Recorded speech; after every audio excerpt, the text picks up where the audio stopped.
President Nguyen, faculty, leadership, staff, Fulbright, and most importantly, class of 2029, your parents and your family.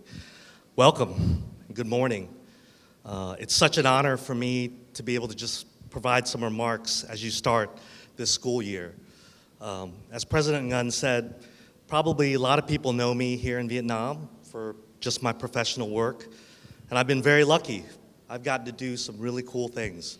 Gotten to invest in some of the best technology companies here. I see my friend Thung from Momo. I've gotten to be a venture capital investor.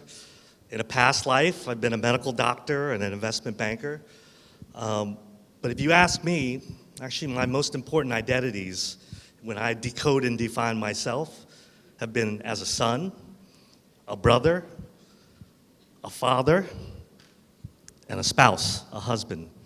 And today I'd kind of like to share a little bit more about that personal side of me, because that to me is actually what I want all of you to think about as you embark on your 4 years here at Fulbright. As President Nguyen said, I'm incredibly lucky.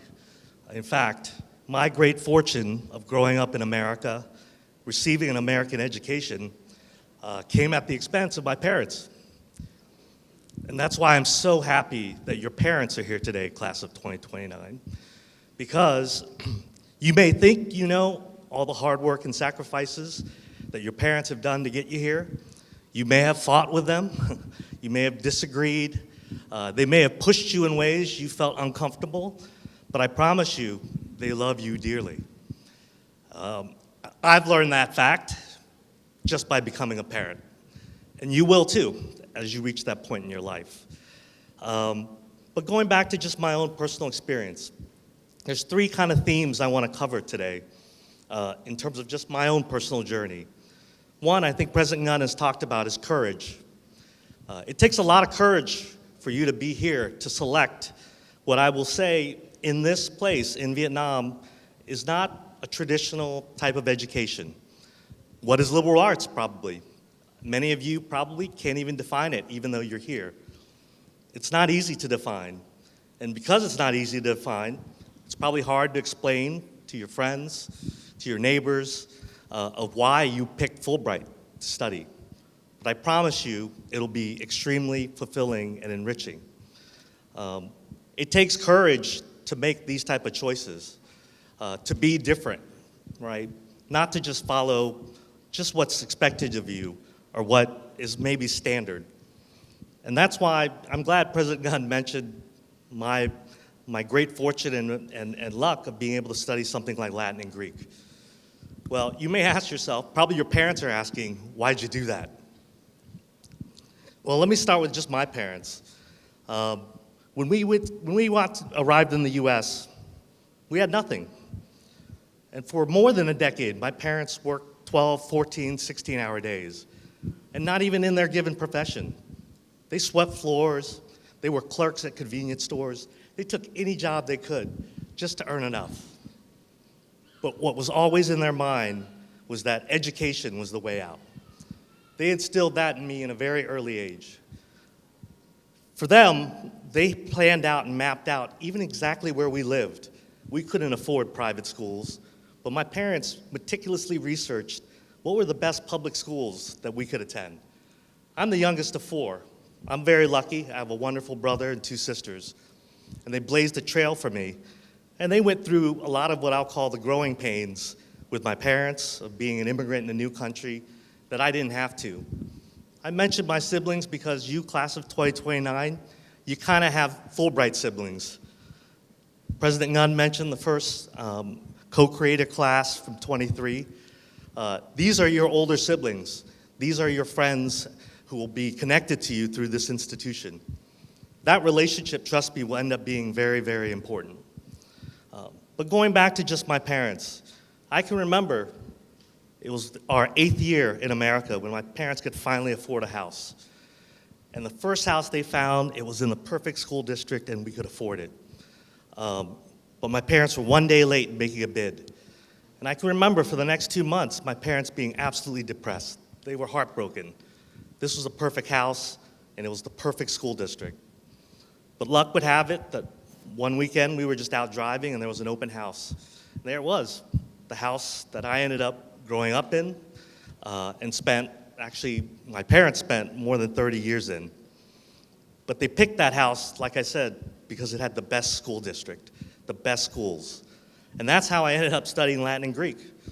In my home high school, I had a legendary teacher. Her name was Mrs. O'Donnell. She taught Latin and Greek. That's why I'm a Latin and Greek major. I hope that you will find a teacher like that at Fulbright. Not just one, maybe many. But that person, Mrs. O'Donnell, changed my life because she taught me the fundamentals of what it meant to be a good person. I can remember she always gave the same speech on a version of Convocation for high school. She would recount all these great stories of Greek and Roman mythology, the great histories, the great writers and thinkers. But at the end of the class, she always left it with just 3 fundamental questions. The 3 most fundamental questions in life. It doesn't matter what you study or what profession you pursue. And it doesn't even matter what era you live in, right? Every single generation thinks that this particular time is unique. And maybe it is, because the AI revolution is going to be quite literally revolutionary. And in my time, it was the internet. And in earlier times, it was the telephone. In earlier times, it was the gin mill.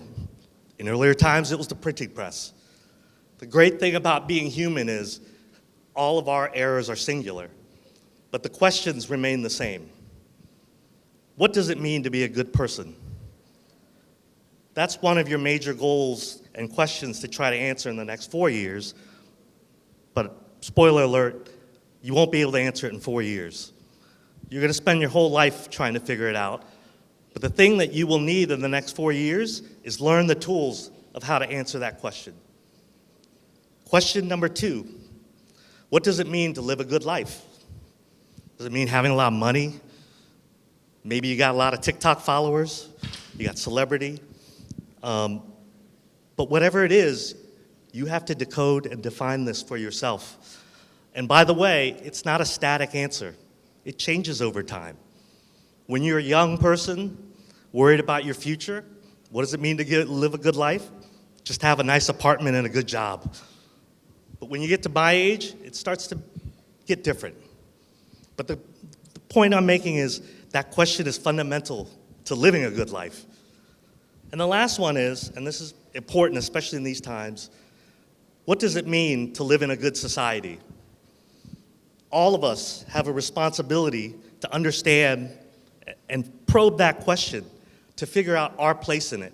How do we make our contributions? Those are the lessons that my education afforded me. And that education wouldn't have been possible without my mom and dad. And I'm so glad to see so many of your parents and family here to support you, because you will need that support for the next 4 years, and you'll need that support through the rest of your life. A second theme of mine is conviction. We talked about courage. It takes a lot of courage to be here, but that's not enough. Right? If you could just run on courage, then probably life would be pretty easy. Just step up and make easy decisions that are courageous. But actually, coming part and parcel with courage is conviction. And what do I mean by conviction? I mean learning, understanding what is happening in the world around you, understanding your place in it and what you care about, and having the conviction to follow through. That takes a lot of time, a lot of hard work, a lot of passion, right? But you need conviction. And that, again, also will change through parts of your life. When I was sitting in your seat, my conviction at that time was to become a doctor. And why? Because I knew that was my parents' dream. My 3 older siblings, they also were doctors. My parents' American immigrant dream was to raise 4 doctors. And thankfully, I sort of succeeded in fulfilling my parents' dream. But I tell this story because, one, the way I grew up, well, first of all, my parents were hardly ever around. They were working. My siblings and I, after school, we took care of ourselves. We made dinner. And probably around 9 or 10 o'clock when my parents got home, we fed them. And we sort of sat with them for dinner before going to bed. I wouldn't say we had a particularly close emotional relationship. We didn't share a lot about what happened during the day. And I promise you, we didn't really give each other hugs and say, I love you on a daily basis. But we did it in other ways, right? Probably many of you know here, what's the most common way our parents let us know that they love us?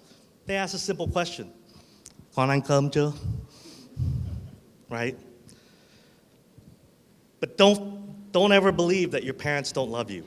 But guess what? Because I grew up that way, I didn't know how to tell my parents I loved them back. Thankfully, my conviction was, you know what? My parents wanted 4 doctors, I'm gonna do it. That was my way of telling my parents I loved them. And I worked really hard at it because it mattered. And thankfully, as I got older and more mature, I was able just to say I love you, particularly after I quit medicine. But I say that in jest, but it's the truth. You will rely on the people you love, and it starts with your family, it starts with your parents. But guess what? You're about to create a whole new, large, chosen family of your close friends here at Fulbright, of the greater Fulbright community, of all of your professors, all the administrative leadership here. We're here for you.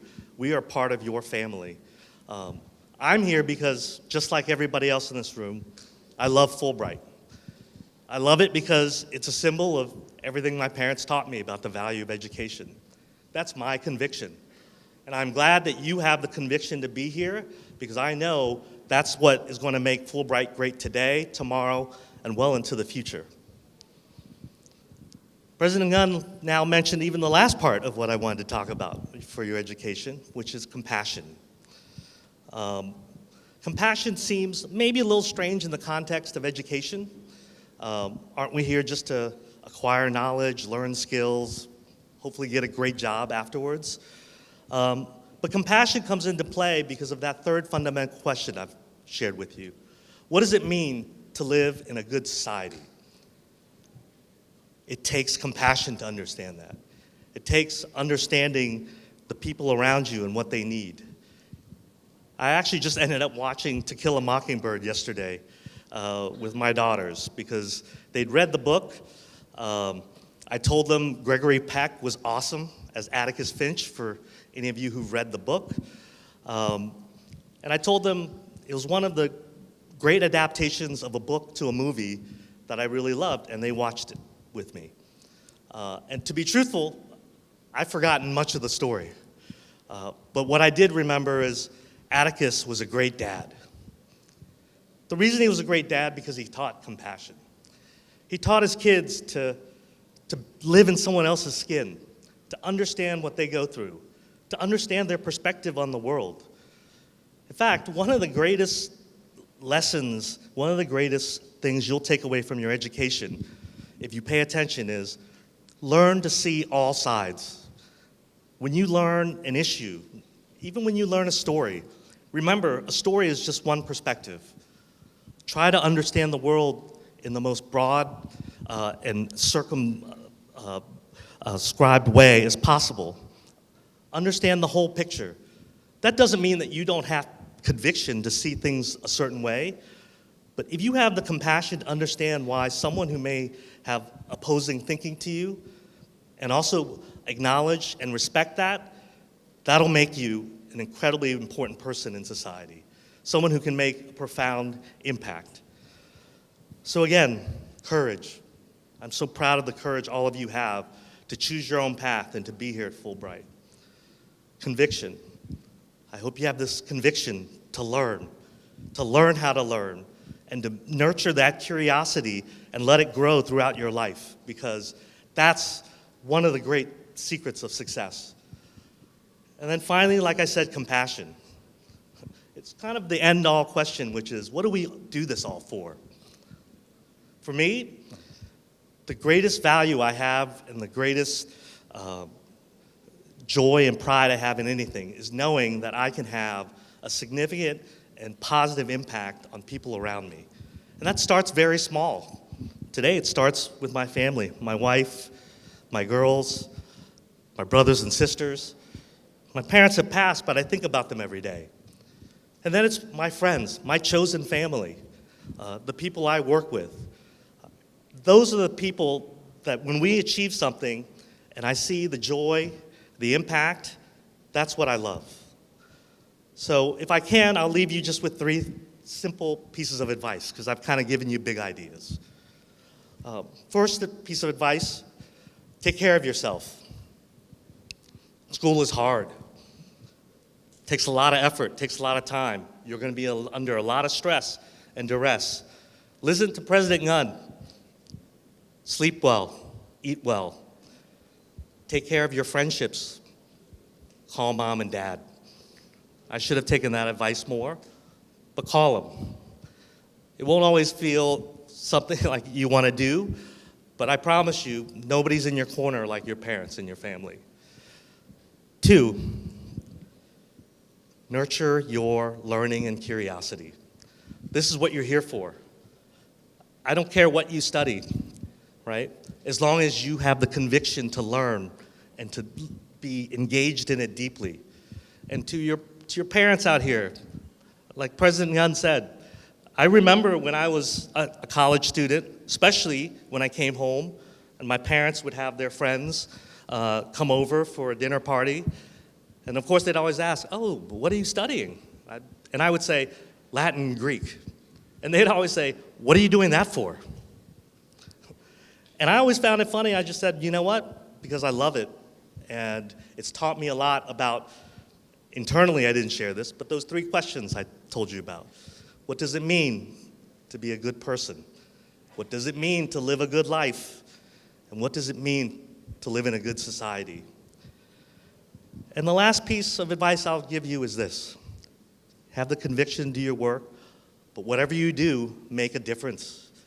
Make a difference in the Fulbright community, make a difference to your work groups in your class, make a difference for yourself, because I promise you, if you do all those things, you are going to make a huge difference in your community for Vietnam and in this world. And so, class of 2029, let's go, baby. Let's go.